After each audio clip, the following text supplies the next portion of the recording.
Welcome. Today we are digging into an absolutely pivotal story, the moment the unified kingdom of Israel literally split in two.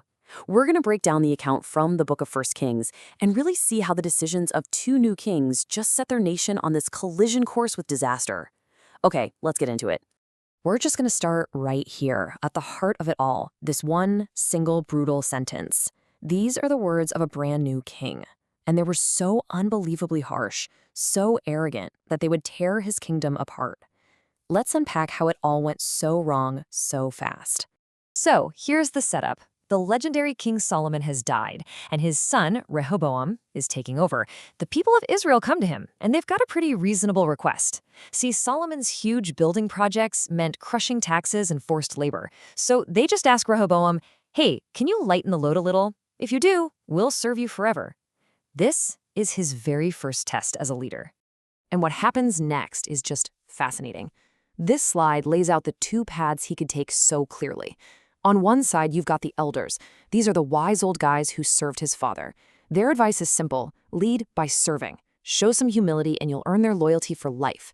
But on the other side, you've got his friends, the young guys he grew up with. Their advice? You gotta project power. Show them who's boss. Dominate. And tragically, Rehoboam goes with the advice of his young friends. He chooses arrogance. He walks out there and delivers that infamous line about scorpions. The result wasn't slow. It was immediate. It was catastrophic. 10 of the 12 tribes just left. They completely rejected him and formed their own new kingdom of Israel in the north. All he's left with is the single tribe of Judah in the south. So what's Rehoboam's first instinct? War, of course. He's going to force them back into line. He gathers this massive army, 180,000 men. But right before a bloody civil war can kick off, a prophet named Shemaiah shows up with a shocking message straight from God. He tells them, stand down, don't fight your brothers, because this whole thing, it's from me. Okay, so let's shift gears and look at that brand new northern kingdom of Israel. Their first king is a man named Jeroboam.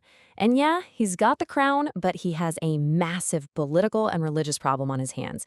How do you hold together a kingdom that was just born out of rebellion? And here's the crucial part. Pretty much everything Jeroboam does from this point on is motivated by one thing: fear. You see, the center of worship for all Israelites was the temple in Jerusalem, which is now in the rival southern kingdom. Jeroboam starts to panic. He thinks, if my people keep going south to worship, where do you think their loyalty is going to end up? So to solve his political problem, he comes up with a pretty radical solution.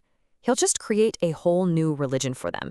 And this new state religion is defined by 3 huge foundational sins. First, he builds 2 golden calves for them to worship.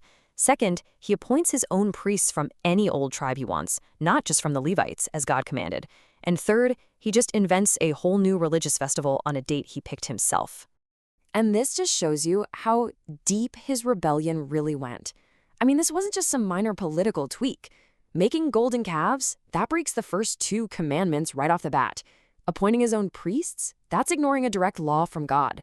Creating a new festival, he basically hijacked God's entire holy calendar.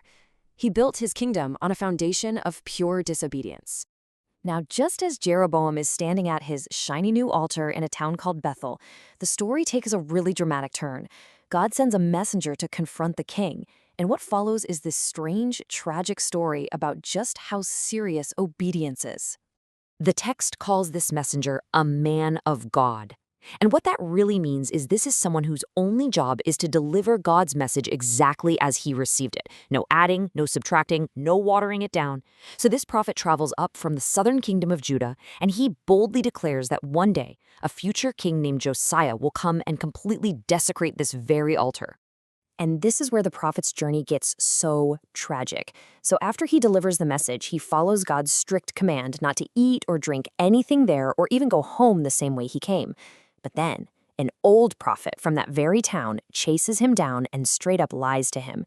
He says, hey, an angel told me God changed his mind, you can come have dinner at my house.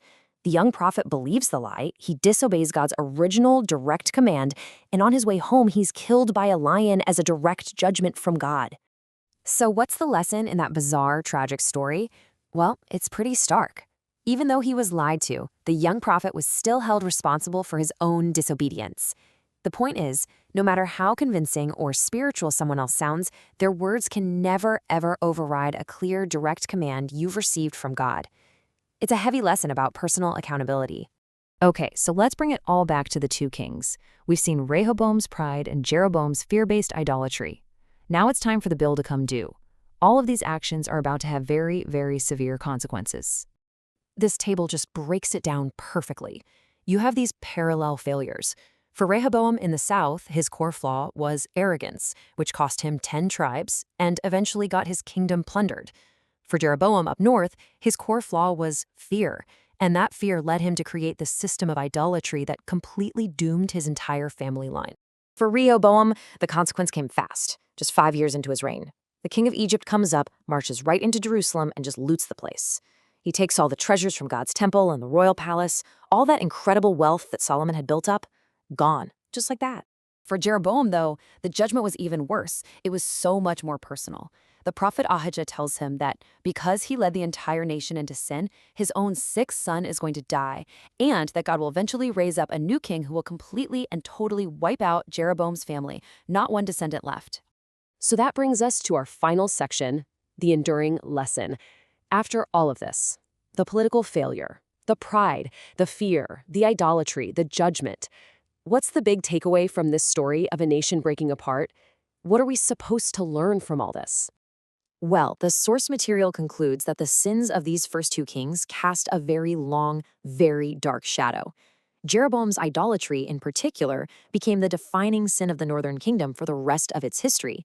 This dark and oppressive history just kept going for generations, all because its leaders refused to govern with humility and obedience to God. That really brings us to our final lingering question. This whole story of Rehoboam's pride and Jeroboam's fear, it really forces us to ask, what truly makes a leader righteous? Is it about being strong? Is it about being politically clever? Or is it something much, much deeper? A foundation built on humility, on service, and on integrity. It's a question that for them determined the fate of an entire nation. Thanks for joining me on this explainer.